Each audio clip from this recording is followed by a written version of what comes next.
ಎಲ್ರಿಗೂ ನಮಸ್ಕಾರ. ನೀವು ನೋಡ್ತಾ ಇದ್ದೀರಾ ಕನ್ನಡದಲ್ಲಿ ಕಾನೂನು ಯೂಟ್ಯೂಬ್ ಚಾನೆಲ್. ನಾನು ಅಡ್ವೊಕೇಟ್ ಸಂಧ್ಯಾ ಗೌಡ. ನಾನಿವತ್ತು ತುಂಬ ಮುಖ್ಯವಾದ ವಿಷಯ ಆಗಿರುವಂತಹ ಕುಟುಂಬದ ಆಸ್ತಿ ಹಂಚಿಕೆ ಬಗ್ಗೆ. ವಿಭಾಗದ ಸಂದರ್ಭದಲ್ಲಿ ಎಲ್ಲರೂ ಹಾಜರಿರಬೇಕಾ? ಒಬ್ಬರು ಸಹಿ ಹಾಕದಿದ್ರೆ ಏನು ಮಾಡಬೇಕು? ಒಬ್ಬ ಅಣ್ಣ ಅಥವಾ ತಮ್ಮ ಕಾಣೆಯಾಗಿದ್ದರೆ ಆಸ್ತಿ ಹಂಚಿಕೆ ಹೇಗೆ? ಈ ಎಲ್ಲ ಪ್ರಶ್ನೆಗಳಿಗೆ ಸ್ಪಷ್ಟ ಉತ್ತರಗಳನ್ನು ಈ ವಿಡಿಯೋ ಮೂಲಕ ಪಡೆದುಕೊಳ್ಬಹುದು. ವಿಡಿಯೋ ನೋಡೋದಕ್ಕೂ ಮೊದಲು ಸಬ್ಸ್ಕ್ರೈಬ್ ಮಾಡಿಕೊಂಡು ವಿಡಿಯೋನ ನೋಡಿ ಅಂತ ಹೇಳ್ತಾ ವಿಷಯನ ಸ್ಟಾರ್ಟ್ ಮಾಡ್ತಾ ಇದ್ದೀನಿ. ಪಾರ್ಟಿಷನ್ ಅಂದರೆ ಏನು? ಪಾರ್ಟಿಷನ್ ಅಂದರೆ ಒಟ್ಟಿಗೆ ಇರುವ ಕುಟುಂಬದ ಆಸ್ತಿಯನ್ನು, ಅಂದರೆ ಪಿತ್ರಾರ್ಜಿತವಾಗಿ ಬಂದಿರುವಂತಹ ಆಸ್ತಿ ಇರ್ಬೋದು, ಒಟ್ಟು ಕುಟುಂಬದಲ್ಲಿ ಎಲ್ಲರೂ ಸೇರಿ ಜಾಯಿಂಟ್ ಆಗಿ ಖರೀದಿಸಿದ ಆಸ್ತಿ ಇರ್ಬೋದು, ಆ ಒಟ್ಟು ಕುಟುಂಬಕ್ಕೆ ಸಂಬಂಧಿಸಿದ ಆಸ್ತಿಯನ್ನು ಪ್ರತ್ಯೇಕವಾಗಿ ಹಂಚಿಕೆ ಮಾಡೋದು. ಈ ಕುಟುಂಬದ ಆಸ್ತಿ ಹಂಚಿಕೆ ಪ್ರಕ್ರಿಯೆ ಇದು ಎರಡು ರೀತಿಯಲ್ಲಿ ನಡೆಯುತ್ತೆ. ಮೊದಲನೇದಾಗಿ ಫ್ಯಾಮಿಲಿಯವರು ಎಲ್ಲರೂ ಕೂತು ಮಾತನಾಡಿ ಫ್ಯಾಮಿಲಿ ಸೆಟ್ಲ್ಮೆಂಟ್ ಮೂಲಕ ವಿಭಾಗ ಪತ್ರವನ್ನು ಮಾಡಿಕೊಂಡು ಸಬ್ ರಿಜಿಸ್ಟ್ರಾರ್ ಆಫೀಸ್ನಲ್ಲಿ ರಿಜಿಸ್ಟರ್ ಮಾಡಿಕೊಳ್ಳುವಂಥದ್ದು. ಅಂದರೆ ನೋಂದಣಿ ವಿಭಾಗ ಪತ್ರದ ಮೂಲಕ ವಿಭಾಗವನ್ನು ಮಾಡಿಕೊಂಡು ಅವರವರ ಭಾಗವನ್ನು ಪಡೆದುಕೊಳ್ಳೋದು. ಎರಡನೇದಾಗಿ ಕೋರ್ಟ್ ಪಾರ್ಟಿಷನ್, ಅಂದರೆ ಕೋರ್ಟ್ ಮೂಲಕ ಅವರವರ ಭಾಗವನ್ನು ಅವರವರು ಪಡೆದುಕೊಳ್ಳುವಂತಹ ಒಂದು ಪ್ರಕ್ರಿಯೆ. ಈ ಎರಡೂ ಸಂದರ್ಭಗಳಲ್ಲೂ ಎಲ್ಲರೂ ಹಾಜರಿರಬೇಕಾ ಅಂದರೆ ಖಂಡಿತವಾಗ್ಲೂ ಹೌದು. ಆ ಆಸ್ತಿಗೆ ಸಂಬಂಧಿಸಿದಂತಹ ಕಾನೂನುಬದ್ಧ ವಾರಸುದಾರರು ಎಲ್ಲರೂ ಕೂಡ ವಿಭಾಗದ ಸಂದರ್ಭದಲ್ಲಿ ಹಾಜರಿರಲೇಬೇಕಾಗತ್ತೆ. ಅವರೆಲ್ಲರೂ ಕೂಡ ವಿಭಾಗದ ಸಂದರ್ಭದಲ್ಲಿ ಹಾಜರಿದ್ದು ಜೊತೆಗೆ ಎಲ್ಲರ ಒಪ್ಪಿಗೆ ತುಂಬಾ ಮುಖ್ಯ ಆಗುತ್ತೆ. ಯಾರೊಬ್ಬರದ್ದು ಕೂಡ ತಕರಾರು ಇರಬಾರ್ದು, ಎಲ್ಲರೂ ಕೂಡ ಒಪ್ಪಿ ಸಹಿಯನ್ನು ಮಾಡಬೇಕಾಗತ್ತೆ. ಈಗ 5 ಜನ ಅಣ್ಣ ತಮ್ಮಂದಿರು, 2 ಜನ ಅಕ್ಕ ತಂಗಿಯರು ಇದ್ದಂತಹ ಸಂದರ್ಭದಲ್ಲಿ ಆ 7 ಜನರು ಕೂಡ ಹಾಜರಿರಬೇಕಾಗತ್ತೆ. ಯಾರೋ ಒಬ್ಬರು ಹಾಜರಿಲ್ಲದೆ ಇದ್ದರೆ ಅಥವಾ ಯಾರೋ ಒಬ್ಬರು ಸಹಿಯನ್ನು ಮಾಡದೇ ಇದ್ದರೆ ಫ್ಯೂಚರಲ್ಲಿ ಪ್ರಾಬ್ಲಮ್ ಖಂಡಿತ ಆಗುತ್ತೆ. ಒಬ್ಬ ವಾರಸುದಾರ ಅಂದರೆ ಯಾರು ಸಹಿ ಮಾಡಿರಲ್ವೋ, ಯಾರು ವಿಭಾಗ ಪತ್ರದ ಸಂದರ್ಭದಲ್ಲಿ ಆ ವಿಭಾಗಕ್ಕೆ ಒಪ್ಪಿಗೆಯನ್ನು ಸೂಚಿಸದೇ ಇದ್ದರೆ ಅವನು ಆ ಪ್ರಾಪರ್ಟಿಯ ಮೇಲೆ ಯಾವಾಗ ಬೇಕಾದರೂ ದಾವೆಯನ್ನು ಹೂಡ್ಬೋದು. ಅವನ ಭಾಗಕ್ಕಾಗಿ ದಾವೆಯನ್ನು ಹಾಕಿದಾಗ ಲಿಟಿಗೇಷನ್ ಪ್ರಾಪರ್ಟಿ ಅಂತ ಆಗುತ್ತೆ. ಸೊ ವಿಭಾಗ ಮಾಡಿಕೊಳ್ಳುವಂತಹ ಸಂದರ್ಭದಲ್ಲಿ ಎಲ್ಲ ವಾರಸುದಾರರು ಇರಲೇಬೇಕಾಗತ್ತೆ. ಕೆಲವೊಮ್ಮೆ ಒಬ್ಬ ವಾರಸುದಾರರು ಹೊರದೇಶದಲ್ಲಿರ್ತಾನೆ ಅಥವಾ ಬೇರೆ ಕಡೆಯಲ್ಲೋ ಇರ್ತಾರೆ. ಅಂತಹ ಸಂದರ್ಭದಲ್ಲಿ ಪವರ್ ಆಫ್ ಅಟಾರ್ನಿ ಮೂಲಕ ಬೇರೊಬ್ಬರಿಗೆ ಅಂದರೆ ಕುಟುಂಬದ ಸದಸ್ಯರಿಗೆ ತಾನು ಅಧಿಕಾರವನ್ನು ವಹಿಸ್ಕೊಡ್ಬೋದು. ಅವನು ಹಾಜರಿಲ್ಲದೆ ಇದ್ದರೂ ಸಹ ಆ ಒಂದು ಪವರ್ ಆಫ್ ಅಟಾರ್ನಿ ಆಧಾರದ ಮೇಲೆ ಅವರು ಯಾರಿಗೆ ಅಧಿಕಾರವನ್ನು ಬಿಟ್ಟುಕೊಟ್ಟಿರ್ತಾರೋ ಅವರು ಆ ಪಾರ್ಟಿಷನ್ಗೆ ಸಹಿಯನ್ನು ಹಾಕ್ಬೋದು. ಅಂದರೆ ಆ GPA ಹೋಲ್ಡರ್ಗೆ ಹಾಜರಿರುವಂತಹ ಮತ್ತು ಒಪ್ಪಿಗೆ ಸೂಚಿಸಿ ಸಹಿ ಹಾಕುವಂತಹ ರೈಟ್ಸು ಇರುತ್ತೆ, ಅಂದರೆ ಅಧಿಕಾರ ಇರುತ್ತೆ.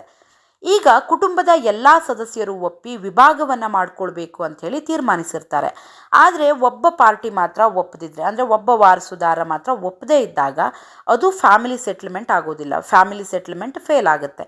ಕೋರ್ಟ್ನಲ್ಲಿ ಪಾರ್ಟಿಷನ್ ಸೂಟನ್ನು ಹಾಕಲೇಬೇಕಾಗತ್ತೆ. ಕೋರ್ಟು ನ್ಯಾಯಯುತವಾಗಿ ಶೇರನ್ನು ಫಿಕ್ಸ್ ಮಾಡುತ್ತೆ, ಎಲ್ರಿಗೂ ಕೂಡ ಸಮಾನವಾದ ಹಂಚಿಕೆಯನ್ನು ಮಾಡಿಕೊಡುತ್ತೆ. ಈಗ ಕೋರ್ಟಿಗೆ ಹೋದರೂ ಕೂಡ ಎಲ್ಲ ಮಕ್ಕಳಿಗೂ ಸಮಾನವಾದಂತಹ ಹಕ್ಕು ಬಂದೇ ಬರುತ್ತೆ. ಕೋರ್ಟ್ ಹೊರಗಡೆ ಮಾಡಿಕೊಂಡ್ರೂ ಕೂಡ ನೀವು ಸಮಾನವಾದಂತಹ ಹಕ್ಕನ್ನು ಪಡೆದುಕೊಳ್ತೀರಾ. ಅದಕ್ಕಾಗಿ ಕೋರ್ಟಿಗೆ ಹೋಗುವಂತಹ ಒಂದು ನೆಸೆಸಿಟಿ ಇರೋದಿಲ್ಲ.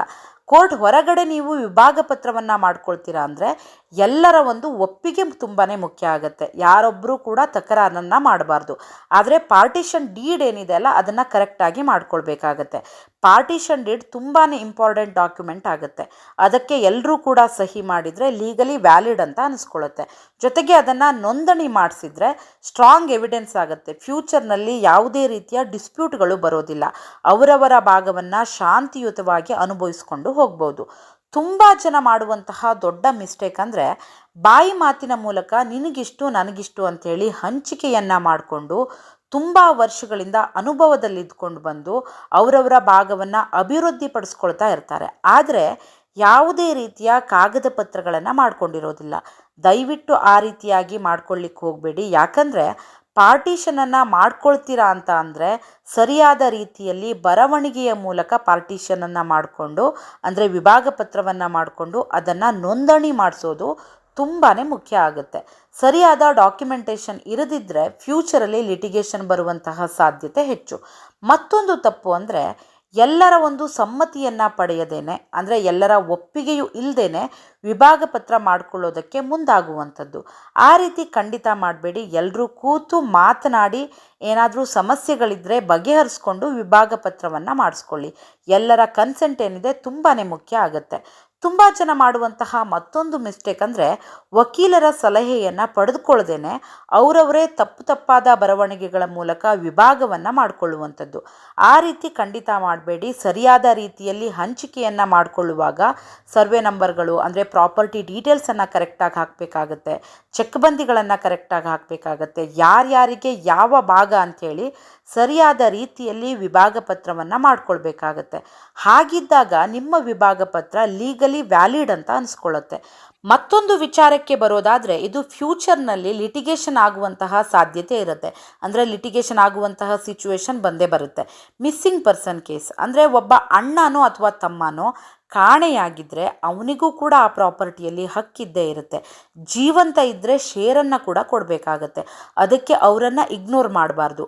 ಅವನು ಎಲ್ಲಿದ್ದಾನೆ ಅಂಥೇಳಿ ಹುಡುಕಬೇಕು, ರಿಲೇಟಿವ್ಸ್ ಬಳಿ ವಿಚಾರಣೆಯನ್ನು ಮಾಡಬೇಕು, ಫ್ರೆಂಡ್ಸ್ ಬಳಿ ಕೇಳಬೇಕು, ಕಾಣೆಯಾದ ಬಗ್ಗೆ ಪೇಪರ್ನಲ್ಲಿ ಪ್ರಕಟಣೆಯನ್ನು ಹಾಕ್ಸಿರ್ಬೇಕು. ಇದು ಮುಂದೆ ನಿಮಗೆ ಪ್ರೂಫ್ ಕೂಡ ಆಗುತ್ತೆ. ನೆಕ್ಸ್ಟು ನ್ಯಾಯಾಲಯದಲ್ಲಿ ಪಾರ್ಟಿಷನ್ ಸೂಟನ್ನು ಹಾಕ್ಬೋದು. ಕೋರ್ಟ್ ಅವನ ಶೇರನ್ನು ಹೋಲ್ಡ್ ಮಾಡುತ್ತೆ. ಅಥವಾ 7 ವರ್ಷಗಳ ಕಾಲ ಕಾಣೆಯಾದವರ ಬಗ್ಗೆ ಮಾಹಿತಿನೇ ಇಲ್ಲದೆ ಇದ್ದರೆ ಕೋರ್ಟೇ ಒಂದು ಡಿಕ್ಲೇರ್ ಮಾಡುತ್ತೆ. ಅಂದರೆ ಪ್ರಿಸಮ್ಡ್ ಡೆಡ್ ಅಂಥೇಳಿ ಡಿಕ್ಲರೇಷನನ್ನು ಮಾಡ್ಬೋದು. ಕಾಣೆಯಾಗಿ ತುಂಬ ವರ್ಷಗಳ ನಂತರ ಮತ್ತೆ ಏನಾದರೂ ಅವ್ರು ಬಂದರೆ ಅವರು ತನ್ನ ಶೇರನ್ನು ಕ್ಲೇಮ್ ಮಾಡ್ಬೋದು. ಹಂಚಿಕೆ ಏನು ಮಾಡ್ಕೊಂಡಿರ್ತಾರಲ್ಲ ಅದ್ರ ಮೇಲೆ ಚಾಲೆಂಜ್ ಕೂಡ ಮಾಡ್ಬೋದು. ಯಾವತ್ತೂ ಕೂಡ ಪಾರ್ಟಿಷನ್ ಮಾಡಿಕೊಳ್ಳುವಂತಹ ಸಂದರ್ಭದಲ್ಲಿ ಕುಟುಂಬದ ಎಲ್ಲ ಸದಸ್ಯರ ಜೊತೆ ಕೂತು ಮಾತನಾಡಿಕೊಂಡು ಸರಿಯಾದ ಡಾಕ್ಯುಮೆಂಟೇಷನನ್ನು ಮಾಡಿಕೊಂಡು ಪಾರ್ಟಿಷನ್ ಡೀಡನ್ನು ಸರಿಯಾದ ರೀತಿಯಲ್ಲಿ ಬರೆಯಿಸಿ. ಆದಷ್ಟು ವಕೀಲರ ಸಲಹೆಯೊಂದಿಗೆ ವಿಭಾಗ ಪತ್ರವನ್ನು ಮಾಡಿಕೊಳ್ಳಿ. ವಿಭಾಗದ ಬಗ್ಗೆ ಸರಿಯಾದ ಮಾಹಿತಿಯನ್ನು ನಿಮ್ಮ ವಕೀಲರಿಗೆ ನೀಡಿ. ಏನೆಲ್ಲ ಮಾಡಬೇಕು ಎಂಬುದನ್ನು ತಿಳಿದುಕೊಂಡು ಆಸ್ತಿ ಹಂಚಿಕೆಯನ್ನು ಮಾಡಿಕೊಳ್ಳಿ ಅಂತ ಹೇಳ್ತಾ ವಿಷಯನ ಇಲ್ಲಿಗೆ ಮುಗಿಸ್ತಾ ಇದ್ದೀನಿ. ವಿಷಯ ನಿಮಗೆಲ್ಲ ಅರ್ಥ ಆಗಿದೆ ಅನ್ಕೋತೀನಿ. ಈ ವಿಡಿಯೋ ನಿಮಗೆ ಉಪಯೋಗ ಆಗಿದ್ದರೆ ಲೈಕ್ ಮಾಡಿ, ಶೇರ್ ಮಾಡಿ. ಇಂತಹ ಇನ್ನಷ್ಟು ಕಾನೂನು ಮಾಹಿತಿಗಾಗಿ ಸಬ್ಸ್ಕ್ರೈಬ್ ಮಾಡೋದನ್ನು ಖಂಡಿತ ಮರಿಬೇಡಿ. Thank you so much.